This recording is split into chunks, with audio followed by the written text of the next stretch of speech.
रहमतुल्लाहि व बरकातुहू।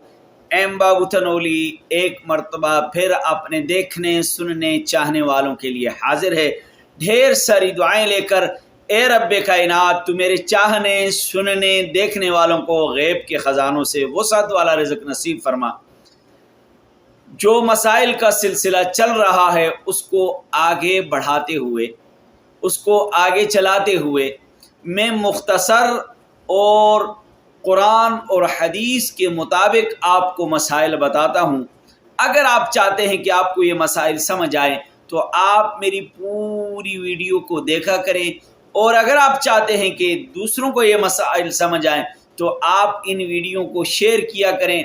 और अगर आप चाहते हैं कि आपके पास इस तरह मज़ीद वीडियो आए तो आप मेरे चैनल को सब्सक्राइब करें और बेल आइकन वाले बटन को ज़रूर प्रेस करें ताकि आपके पास नई आने वाली वीडियोस आपको पहुंच सकें। तो चलिए आपको आज का मसला बताते हैं कि अगर आप कुर्बानी कर रहे हैं और कुर्बानी वाला जानवर जो था वो गाबन था यानी हामिला था, तो सवाल ये पैदा होता है कि गाबन हामिला जानवर की कुर्बानी जायज़ है या नहीं, हामिला गाय की कुर्बानी जायज़ है या नहीं।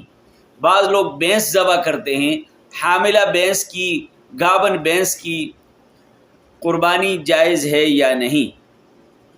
तो मसला ये है कि किसी भी जानवर को ज़बह करना अल्लाह के रास्ते में जायज़ है, इसमें कोई ममानियत नहीं है।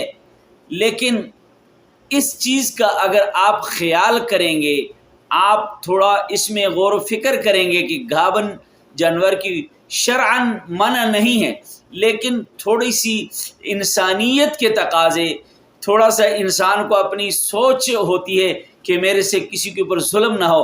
अगर इस चीज़ को मद्देनज़र रखें तो गाबन जानवर की कुर्बानी से एहतराज़ किया जाए, शरअन ममनू नहीं है। आप गाबन गाय को भी कुर्बानी कर सकते हैं और गाबन भैंस को भी कुर्बानी कर सकते हैं। अगर बच्चा मुर्दा निकला तो कोई बात नहीं, अगर वो ज़िंदा निकल जाए तो उसे भी ज़बह करना है। तो आज का मसला उम्मीद है कि आपको समझ आ गया होगा, ज़रूर दूसरों तक पहुँचाए। अस्सलामु अलैकुम।